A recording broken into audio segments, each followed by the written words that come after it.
Face à la Russie, l'Europe peut-elle se défendre sans les États-Unis ? Cela fait un peu plus d'un mois que Donald Trump est de retour à la Maison-Blanche et on ne sait déjà plus si les Américains sont encore dans le camp occidental.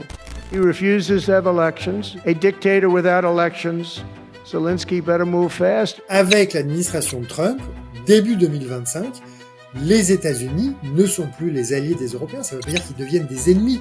Alors, avec le retournement des États-Unis, que peut faire concrètement l'Europe pour se défendre face à la Russie de Vladimir Poutine? Stark strategic realities prevent the United States of America from being primarily focused on the security of Europe. Tout d'abord, revenons aux origines de l'Alliance transatlantique. Après la Seconde Guerre mondiale, le 4 avril 1949, 12 pays signent le traité de l'Atlantique Nord à Washington et créent l'OTAN. Au fil des années, l'OTAN est passée de 12 à 32 membres, le dernier en date étant la Suède en 2024. Grâce à cette alliance, les pays membres s'assurent une protection militaire commune grâce au fameux article 5. Les Européens sont parvenus à s'assurer une défense et une sécurité à bon marché, dans le sens où elle était prise en charge pour l'essentiel par l'État américain, l'armée américaine, l'économie américaine et l'industrie de défense américaine.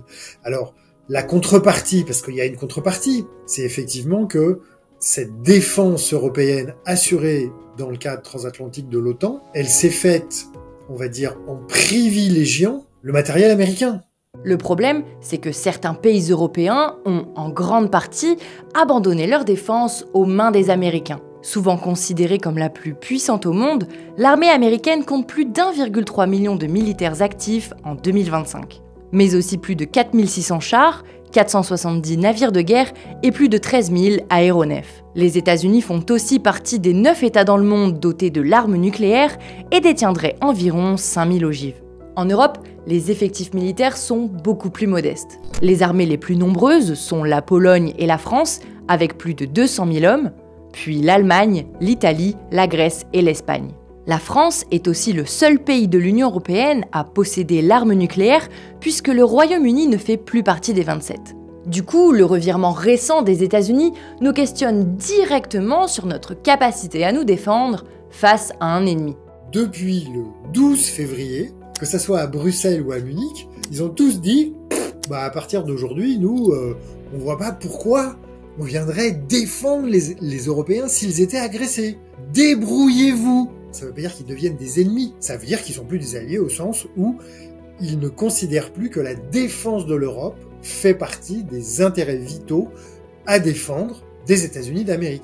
One of the presidents of a big country stood up and said, "Well, sir, if we don't pay and we're attacked by Russia, will you protect us?" I said, "No, I would not protect you. In fact, I would encourage them to do whatever the hell they want." Aujourd'hui, avec la nouvelle administration américaine, l'Europe prend conscience qu'elle ne peut déléguer sa sécurité à d'autres puissances. Ça veut dire quoi? Pour les Européens, il y a très clairement une menace et un ennemi potentiel qui est la Russie. Alors, si les Américains n'aident plus les Européens dans le cadre de cette menace, ça veut dire que les Européens doivent se débrouiller d'une autre façon. C'est le fameux proverbe romain. Si tu veux la paix, prépare la guerre. Il faut dissuader les ennemis potentiels. En l'occurrence, là, il y en a un qui s'appelle la Russie. Pour dissuader les ennemis potentiels, il y a plusieurs pistes. La première, envoyer un message clair à Vladimir Poutine. Il faut faire en sorte d'envoyer des signaux à la Russie comme quoi, attention, si jamais vous, l'État russe,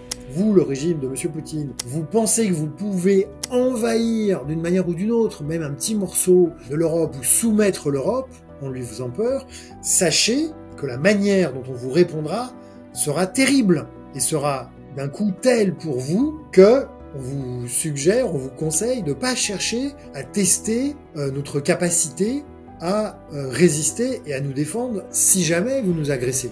C'est ça le truc. Pour Sylvain Kahn, ce pouvoir de dissuasion passe éventuellement par la création d'une stratégie nucléaire commune, notamment avec l'aide du Royaume-Uni. Avant de continuer, vous pouvez retrouver toutes nos vidéos sur YouTube, TikTok et toutes les plateformes, et n'hésitez pas à vous abonner pour ne rien rater de nos prochains contenus. Deuxième piste, augmenter le budget de défense européenne. En 2014, les membres de l'OTAN se sont engagés à dépenser au moins 2% de leur PIB dans la défense d'ici 2024. Mais aujourd'hui, seuls 23 pays membres y sont parvenus. Et pour Donald Trump, cela pose évidemment un problème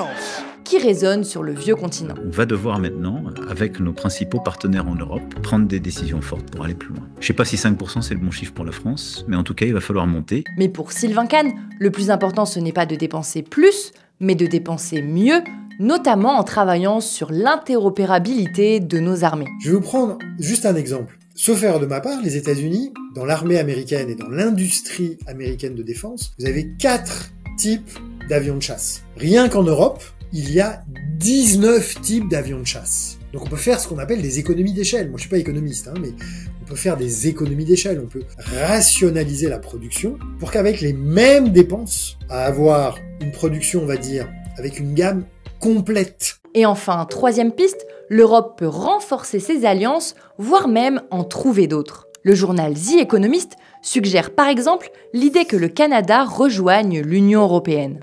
On pourrait dire que les anciens alliés des États-Unis, qui eux restent sur des agendas démocratiques, peuvent avoir intérêt ensemble à s'allier entre eux pour continuer à défendre les valeurs auxquelles ils croient, la manière de commercer auxquelles ils croient et la manière de mutualiser leur défense comme ils y croient. C'est le cas du Canada, c'est le cas du Royaume-Uni, c'est même le cas du Japon et de la Corée du Sud si vous voulez. Le traumatisme de l'invasion russe de 2022, mais aussi le retour de Donald Trump à la Maison-Blanche, sont deux données stratégiques qui rebattent complètement les cartes en Europe. Il reste donc une question, l'Europe a-t-elle maintenant la capacité de réagir ? On peut le faire. Les Européens sont en capacité de le faire. Ils ont le savoir-faire. Je veux dire, voilà, tous les ingrédients sont réunis. Et je pense que s'il y a une volonté des citoyens et des électeurs de le faire, parce que les gens comprennent bien qu'on ne peut plus compter sur les États-Unis, donc si on veut compter sur nous-mêmes, il faut s'y mettre. Si vous avez aimé cette vidéo, n'hésitez pas à vous abonner et à aller faire un tour sur le site de l'Express pour y retrouver toutes nos analyses et nos podcasts.